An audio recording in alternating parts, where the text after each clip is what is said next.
Я вам сейчас расскажу о звуке. О звуке, который не должен был существовать. Но я его слышал, а может быть, почувствовал. Под кожей.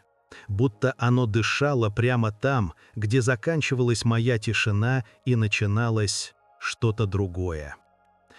Представьте себе Алексея. Обычный человек. Вы, может быть, скажете, таких не бывает. Но они среди нас. Живут, дышат, не замечают. А он заметил. Или ему показалось. Жизнь Алексея текла ровно, предсказуемо, день за днем, неделя за неделей.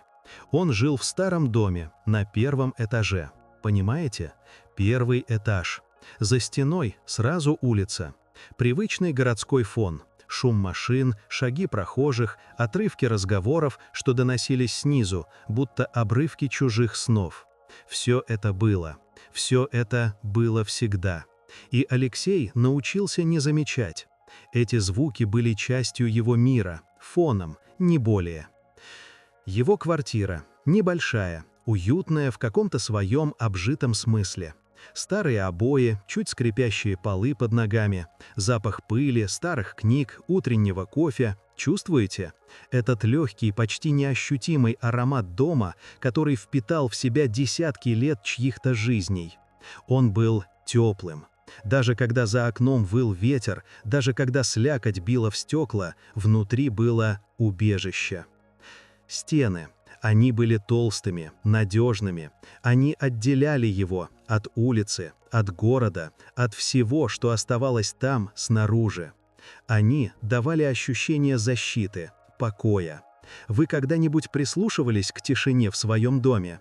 Не к абсолютной, мертвой тишине, а к той, что наполнена шепотом старых стен, дыханием самого здания. Вот у Алексея была такая тишина. Между городскими шумами. Она была плотной, обволакивающей. Утро, завтрак, чашка чая, окно. Мимо проезжали машины, спешили люди, жизнь кипела, но здесь, за этой стеной, было его место. Место, где время замедлялось, где каждый предмет знал свое место. Вечер, книга, полумрак. Городской шум за окном постепенно стихал, уступая место другой тишине, глубокой, ночной. Тишине, в которой особенно остро ощущалось это тепло, эта надежность стен. Чувствуете, как этот покой оседает в каждой клеточке, как он обволакивает вас, убаюкивает. Это была его рутина, его мир, и все в нем было правильно. Каждый звук, каждая тень, каждый вздох. И самое главное – тишина. Та, что была внутри. Она была его защитой, его покровом. Он был один, в своей тишине, за своей стеной. И он был в безопасности. Он так думал. До того, как услышал стук. Представьте себе тишину, такую, что начинает звенеть в ушах. Глубокую, уютную, обволакивающую, когда мир за окном замирает и остаются только вы и ваше дыхание. Алексей любил такие вечера. Чашка остывающего чая на столе, потрескивание страниц старой книги, которая давно уже стала частью его ритуала. За окном ночь, город спит, и только редкие огни фар скользят по потолку, прежде чем исчезнуть. И вот в эту идеальную, почти осязаемую тишину, в этот привычный, убаюкивающий ритм его существования, вторгся звук. Он был почти неуловимым, едва слышным, как будто кто-то очень осторожно, почти стесняясь, коснулся чего-то твердого. Тук. Алексей моргнул, перевел взгляд со строчек на стену. Он не придал этому значения. Старый дом, знаете ли, он живет своей жизнью. Оседает, вздыхает, иногда скрипит, иногда стонет, ветер завывает в щелях, или трубы, да, трубы. Всегда можно найти объяснение. Он пожал плечами, вернулся к книге. Слова, знакомые, успокаивающие, снова начали уводить его в свой мир. Ритм вернулся. Почти. Но что-то уже изменилось.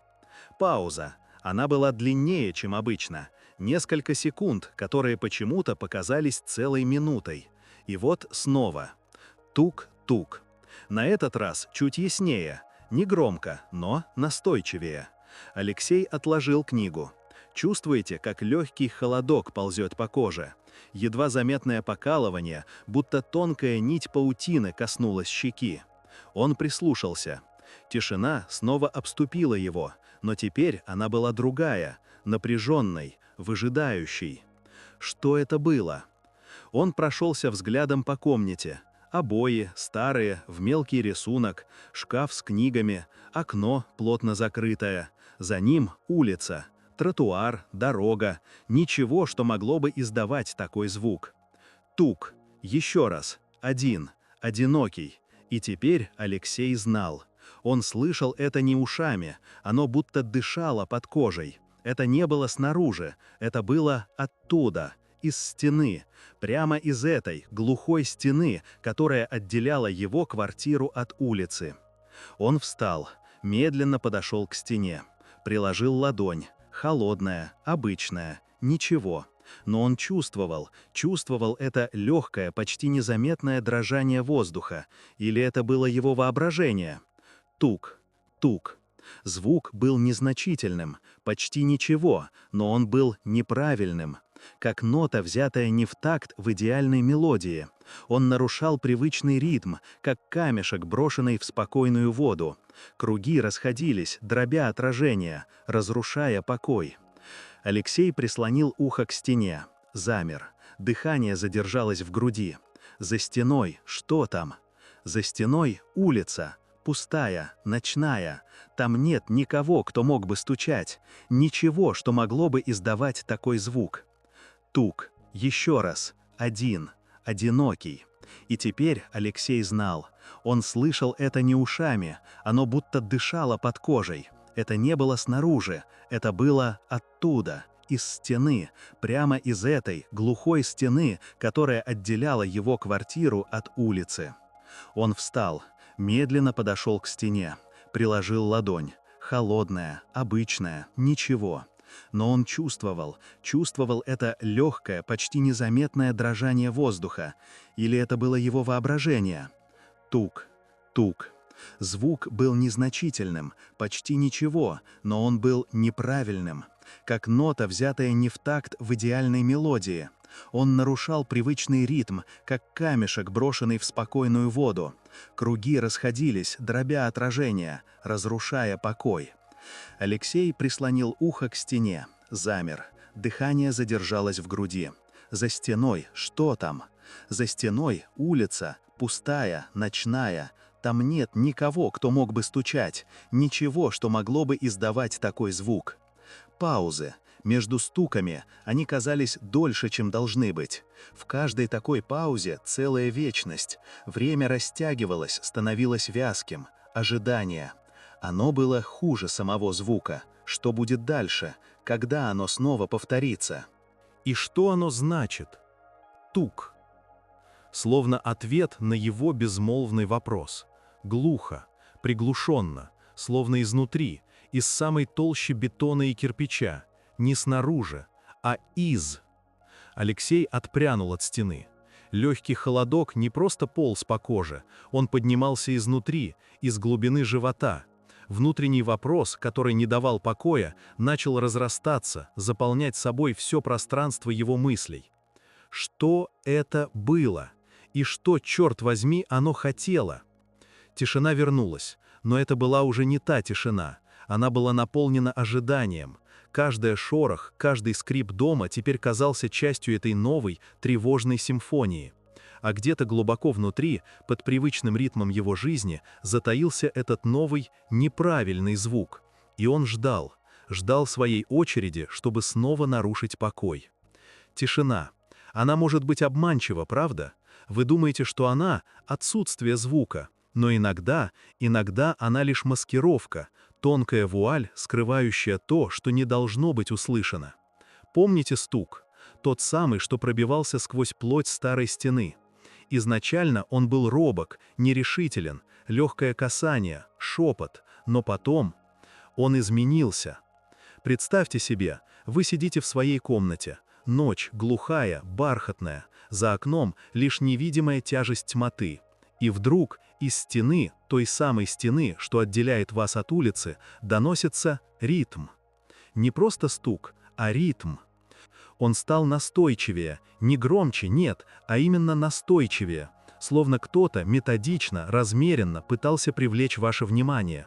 Не криком, не ударом, а монотонным, гипнотическим пульсом. Тук, тук-тук-тук. Пауза. Тук-тук-тук-тук. Алексей, как вы помните, пытался найти объяснение, списать на старый дом, на ветер, на собственное утомление. Но этот ритм, он был слишком четкий, слишком целенаправленный. Он не имел ничего общего с хаотичным скрипом старого здания. Это было послание. Он прислушался, сжался, не от явного страха, пока нет, а от ощущения глубокого, всепроникающего недоумения. Как если бы законы физики вдруг дали трещину, как если бы мир, который вы знали, медленно, по крупицам, начал рассыпаться. Ритм нарастал, не в своей интенсивности, а в своей очевидности. Он стал пульсацией, чьей-то или чего-то пульсацией, просачивающейся сквозь толщу кирпича и штукатурки. Это было личным, будто кто-то или что-то пыталось дотянуться до него. Чувствуете, как этот стук начинает звучать прямо у вас в голове, как он отпечатывается на барабанной перепонке, проникает в сознание. Он заставляет вас думать о нем, думать о том, кто там или что, думать о том, почему он здесь. Алексей поднялся. Медленно. Каждое движение казалось неестественным, слишком громким в этой новой, наэлектризованной тишине. Стук не прекращался. Он ждал. Ждал, пока Алексей сделает свой следующий шаг.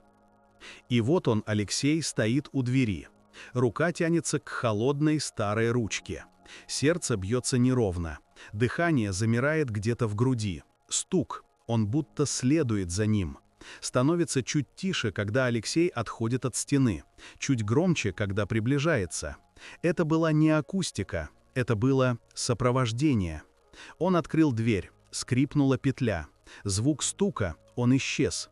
Растворился в воздухе, словно его и не было. Словно он был частью комнаты. И только комнаты. Алексей вышел. Представьте себе ночь. Темная, безлунная. Фонарь на столбе чуть поодаль гудит. Еле слышно. Его свет, желтоватый, болезненный, падает на мокрый асфальт, на редкие кусты, на голую стену его собственного дома. Ветер. Он шелестит редкой листвой. Одиноко, холодно. Прямо к холодной шершавой поверхности. И он услышал. Стук. Он был изнутри. Не снаружи, не от соседей. Он был внутри самой стены. Или, вернее, за стеной, но так близко, что казалось, будто он звучит в его собственном черепе. Глухо, гулко, но абсолютно отчетливо. Как будто кто-то сидел прямо там, за кирпичами, и методично, спокойно стучал. Чувствуете, как логика начинает трещать по швам? Как привычный мир рассыпается в пыль? Стена — это же просто стена. Камень, раствор, как там может быть что-то? И как оно может стучать изнутри? Алексей поднял руку, его пальцы дрожали. Он осторожно, почти боязливо постучал в ответ. Раз, два, три. 3 тихих, вопрошающих стука. Пауза. Такая длинная, такая тягучая, что, казалось, время остановилось. И потом тук, тук, тук. Ему ответили. Точно так же. 3 стука. Прямо из стены. Непосредственно. Словно они вели диалог, обмен. Немой, пугающий обмен. Стена перестала быть просто стеной, она стала тонкой мембраной между ним и чем-то, что было там, что-то слушало, его дыхание, его сердцебиение, его мысли, его собственный дом, его собственная комната. Она превратилась в клетку, в ловушку. Стены, которые должны были защищать, теперь скрывали нечто неведомое, нечто активное, нечто существующее прямо за его спиной. Логика рухнула, как карточный домик, подточенный невидимым ветром. Все объяснения, все попытки рационализировать, все рассыпалось. Он не боялся, что там, он боялся, как это возможно, как это могло произойти, как реальность могла так изогнуться, так сломаться. Самое страшное было не то, что он услышал, а то, что он понял. Когда он обернулся, он понял, он давно уже не один. Дышите, медленно, глубоко и прислушайтесь, не стучит ли что-то в вашей стене, прямо за вашей спиной, прямо сейчас. Вы помните, как он прислушивался, как пытался найти объяснение, хотя знал, что его нет? Как сознание цеплялось за самые нелепые версии, лишь бы не столкнуться с тем, что что-то не так, что-то фундаментально не так. Стуки, они не исчезли. Нет, это было бы слишком просто. Они изменились. Представьте себе тишину, такую густую, что слышно, как кровь стучит в венах. И вот в этой тишине стуки начали меняться. Они стали сложнее. Не просто ритм, не просто глухой удар. Теперь в них был смысл. Он стоял у стены совсем близко. Дыхание замирало в груди. Каждый выдох казался слишком громким. Он чувствовал, как холодок ползет по коже, но это был не тот холод, что приходит от сквозняка. Этот холод, он поднимался изнутри, будто нечто ледяное распускало корни в самой глубине его существа. Стуки. Тук-тук. Пауза. Тук-тук-тук. Пауза. Тук-тук. Понимаете? Они начали имитировать. Не просто звучать, они подражали. Сначала он подумал, что это его собственное сердце, что его напуганный разум проецирует биение сердца на звуки из стены. Но это было не так. Сердце стучало по-другому, быстрее, сумбурнее. А эти стуки, они были размеренными, медленными, слишком медленными для его паники. Он прижался ухом к холодной штукатурке. Вы когда-нибудь чувствовали, как нечто невидимое пытается достучаться до вас? Не в метафорическом смысле, а буквально, когда вы физически ощущаете вибрацию, нечто едва уловимое, что проникает сквозь твердь, сквозь материал, сквозь привычные законы мира. Он прижался, и тогда он услышал. Внутри стуков, за ними, сквозь них, словно тонкий, прерывистый шепот, едва слышный, неразборчивый, как будто кто-то очень-очень далеко или очень-очень близко, но скрытый за невидимой завесой, пытался произнести его имя. Или не имя, а что-то другое, что-то, что ему не следовало слышать. Я слышал это не ушами, оно будто дышало под кожей. Каждая клеточка его тела напряглась. Он чувствовал, как кровь отхлынула от лица, оставляя кожу бледной и натянутой. Ноги стали ватными, но он не мог отойти от стены. Его притягивало это странное, невыносимое, зовущее ничто. Мир вокруг начинал расплываться. Представьте себе комнату, в которой вы находитесь каждый день. Каждая трещина, каждый блик света вам знакомы. А теперь представьте, что все это начинает искривляться. Он смотрел на тени в углах. Раньше они были просто тенями, от шкафа, от стула, от штор. Теперь они двигались. Нет, не так, как движутся тени от колеблющегося огня или проезжающих машин. Они двигались не по свету, а против него. Против логики, против здравого смысла. Как будто сами тени обрели свою волю, свой собственный извращенный путь. Они ползли вверх по стене, хотя источник света был внизу. Они сгущались там, где должно быть светлее. Они становились глубже, непроницаемее, будто в них открывались маленькие черные дыры. И он понимал, Вот тут ловушка захлопнулась. Самое страшное было не то, что он услышал, не то, что он увидел. Самое страшное было то, что он понял. Стук. Он не шел с улицы, никогда не шел. Улица была лишь декорацией, ширмой, за которой скрывалось нечто иное. Он понял, что стук не пробивался сквозь стену, словно звук, преодолевающий преграду. Нет, стук исходил из невозможного пространства. Из пространства, которое использовало эту стену. Использовало ее как границу, как портал, как тонкую мембрану между своим миром и его. Стена была не преградой, она была кожей. И это невозможное, что пряталось там, за штукатуркой, за кирпичом, за его пониманием мира, оно теперь тянулось к нему. Он чувствовал это каждой своей фиброй. Невидимые щупальца, сотканные из холода и шепота, просачивались сквозь стену.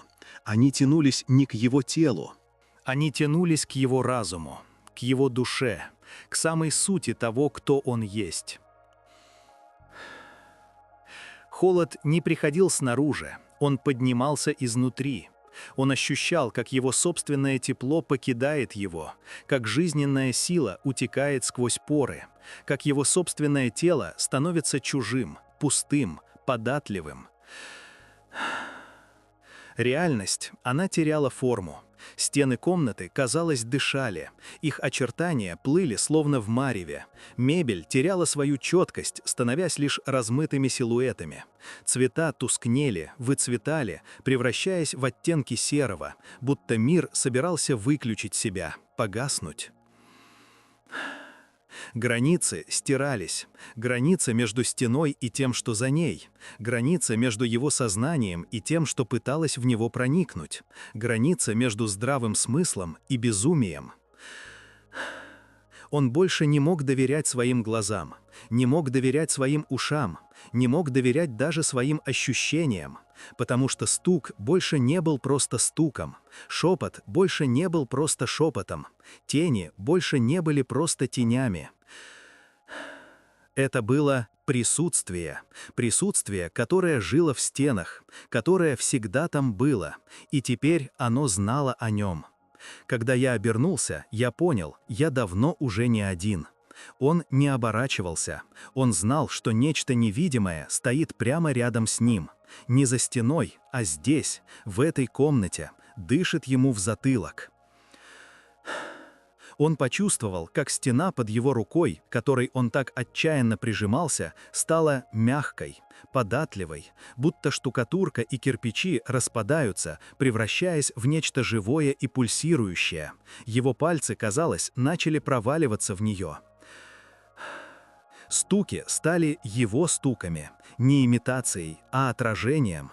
Его сердце билось в унисон с тем, что было по ту сторону, или по эту, или уже не было никаких сторон. Тишина давила, и в этой давящей тишине он слышал, как его мир рассыпается в прах. Он был один, но больше не был, и никогда уже не будет. Он был пойман, и ловушка захлопнулась. Тихо. Совсем тихо. Так тихо, что вы могли бы поклясться, что слышите, как ваше собственное сердце бьется в унисон с чем-то там, за стеной или под кожей. Прислушайтесь, слышите? Он перестал считать дни, перестал спать, дремал урывками, прислушиваясь к каждому шороху, каждому движению воздуха в квартире. Стук в стене, он стал частью дыхания, частью тишины. Вы понимаете, о чем я? Это не был звук, который можно было заглушить. Он просачивался сквозь мебель, сквозь обои, сквозь кости. Он жил в воздухе, в паузах между собственными мыслями Алексея. Представьте себе эту жизнь, когда каждый звук становится подозрительным, когда каждая тень кажется чуть более плотной. Алексей пытался бороться. Он включал музыку громко, чтобы дрожала мебель, включал телевизор, чтобы голоса заполнили каждый уголок. Но сквозь этот фон, словно подводное течение, пробивался его ритм. Тихий, настойчивый. Он просачивался сквозь толщу звуков, сквозь толщу бетона. И Алексей чувствовал, как он просачивается сквозь его собственную толщу, меняя что-то внутри. Он сидел часами, глядя на стену. Не на саму стену, а сквозь нее. Его взгляд не скользил по обоям. Он проникал сквозь них, сквозь штукатурку, сквозь кирпичи, туда, где ничего не должно было быть. Но он знал, что что-то было. Он почти осязал это присутствие. Холодное, тягучее, чужое. Холодок полз по коже, когда он пытался представить, не увидеть, а почувствовать. За стеной была улица, шум машин, голоса людей. Но сквозь них, в тонкой щели между реальностями, пробивался этот стук. Неровный, терпеливый, будто кто-то очень медленно и целенаправленно что-то искал или просто ждал. Алексей начал замечать, как его мир сужается до этой стены, до этого звука. Каждый день, каждый час. Он стал его точкой отсчета, его центром, его тюрьмой. Мысль о побеге пришла, конечно. Собрать вещи, уехать, начать все заново. Он даже снял другую квартиру в другом районе. Упаковал коробки. Представьте этот момент. Вы стоите посреди своей жизни, собранной в коробке. Дверь открыта, свобода, чистый лист. Но вместо облегчения – пустота. И этот стук, который теперь казался не звуком, а пульсацией его собственной крови, его собственного страха. Когда он в последний раз стоял посреди пустой, гулкой комнаты, слушая эту тишину, где стук звучал особенно ясно, он понял. Самое страшное было не то, что он слышал, а то, что он чувствовал. Это не просто звук, это было приглашение. И это приглашение было обращено к нему, лично. Холод не приходил снаружи, он поднимался изнутри, из осознания того, что этот стук, он не привязан к старым кирпичам, он привязался к нему, к Алексею. Он стал частью его. Не просто звук, это была метка, клеймо. Он нес его с собой, он стал им.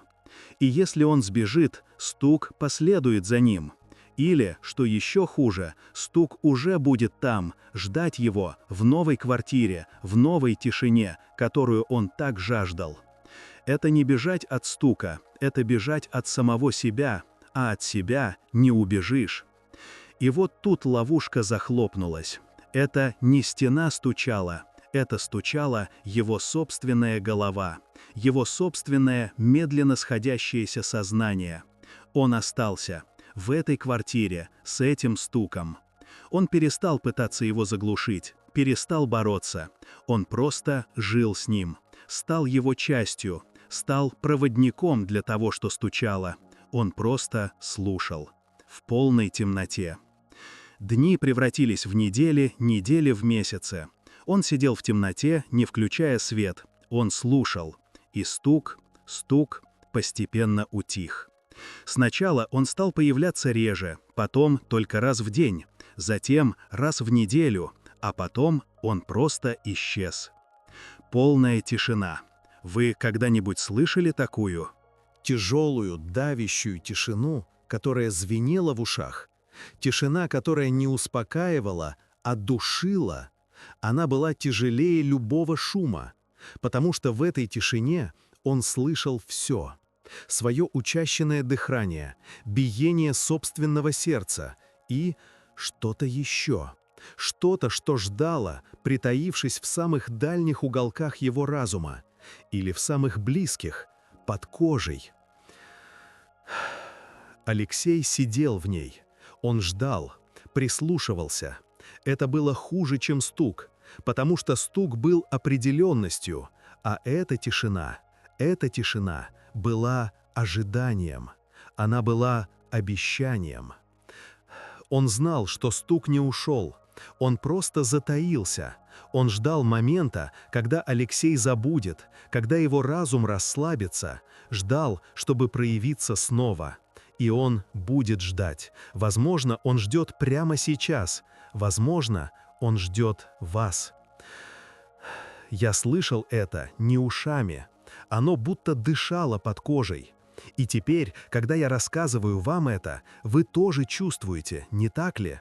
Это эхо чего-то, что вышло за пределы стен, за пределы сознания, за пределы привычного. Теперь послушайте. Полная тишина. Что вы слышите? Прислушайтесь к своей стене. Нет ничего? Вы уверены?